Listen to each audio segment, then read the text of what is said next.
ค่ะ FC ที่อยู่จังหวัดจันทบุรีนะคะ สอนจุดเตาเนาะ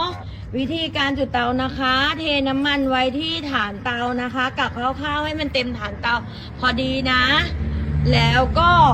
จุดเตานะคะ เอากระดาษทิชชู่จุดก็ได้หรือเอาปืนยิงก็ได้นะคะเนี่ยค่ะจุดเตาแล้วก็รอให้เสื้อเตาร้อนประมาณ 3-5 นาทีนะคะแล้วก็อันนี้เราก็ใส่น้ำมันไปในนี้ให้เต็มนะคะเต็มไปใส่ในกระป๋องนะแต่ทีนี้ว่าอันเนี้ยจีสอนกัดสอนจุดเตาเบื้องต้นนะ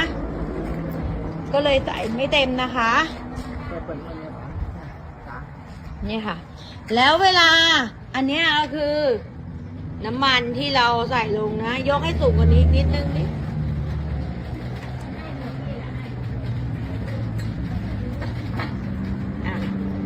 ลูกค้าจะได้เห็นนะคะอันนี้เราก็เทน้ำมันลงไปเพื่ออะไรดักฐานเตาเพื่อไม่ให้มีควันก่อนนะคะ ระยะแรก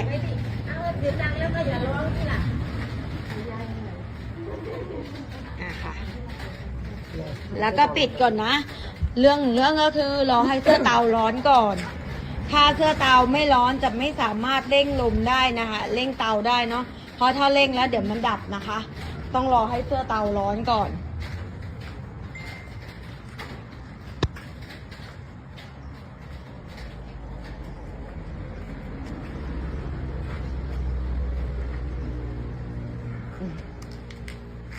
คร่าวๆเนาะพอเสร็จแล้วปุ๊บ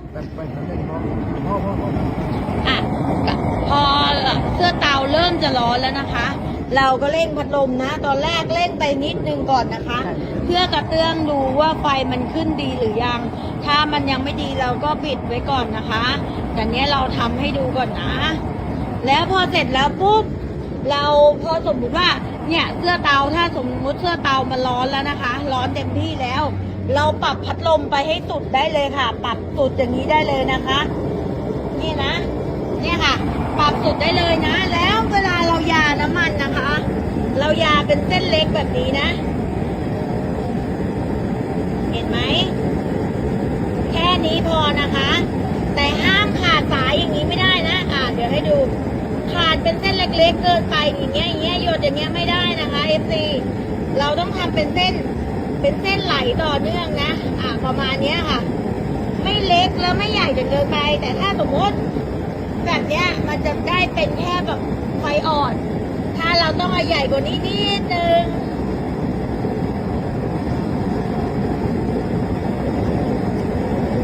เนี่ยค่ะเขาจะเรียกว่าไฟกลางค่อนอ่อนเราจะไม่เอาเล็กเกินไปและไม่ใหญ่เกินไปถ้าใหญ่เกินไปมันจะกลายเป็นไฟแรงเวลาถ้าเรากั่นน้ำมันดีเซลมันจะทำให้น้ำมันดีเซลเป็นไขได้แต่ถ้าเรากั่นไฟกลางก้อนอ่อนไม่ว่าจะเป็นเบนซินหรือดีเซลน้ำมันจะสูงหมดค่ะอันนี้มันจะเผาสีนะคะมันก็จะมีควันเล็กน้อยเพราะมันเผาสีวันแรกวันต่อไปก็จะไม่มีค่ะเพราะเตาของเรามันจะเป็นเตาไร้ควันนะคะเดี๋ยวสักพักนึงมันเลียสีหมดมันไม่มีแล้วค่ะเนี่ยมันจะเริ่มจืดลงมาเรื่อยๆอันเนี้ยเราก็จะใส่ไปที่ฐานเตาค่ะยกไปใส่ให้คุณลุงดูสายตั้งไป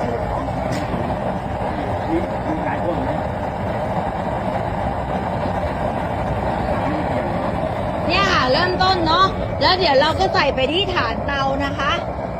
แล้วมันก็จะทำให้วิธีการกั่นก็คืออยู่เบื้องต้นประมาณนี้นะเตาปรับไฟแค่ประมาณนี้นะคะแล้วเดี๋ยวอุณหภูมิมันจะเริ่มขึ้นเราเปิดวาล์วที่ฝาถังทุกครั้ง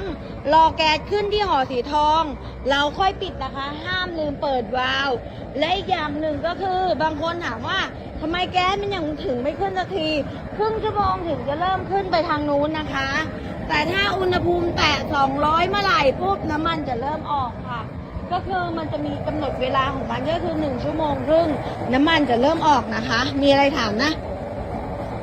ถามนะคะเดี๋ยวเวลาไปจะไม่เป็นเนาะเวลาปิดไฟเวลาปิดไฟไม่ยากเลยค่ะปิดก๊อกอย่างนี้เลยนะคะแล้วก็ รอให้เสื้อเตามันร้อนเนี่ยมันเร่งของมันไปเองประมาณจะไม่เกิน10 นาทีแล้วค่ะ แล้วก็ค่อยมาปิดพัดลมแต่ห้ามปิดพัดลมเลยนะ ต้องรอให้น้ำมันที่ถังเตาหมดก่อนนะคะแค่นั้นละค่ะเนี่ยมันหยุดแล้วค่ะสักพักเดียวอ่ะเดี๋ยวมันก็ดับ แล้วเราก็ปิดพัดลมอ่ะมันไม่ยากค่ะ เข้าใจเนาะโอเคค่ะ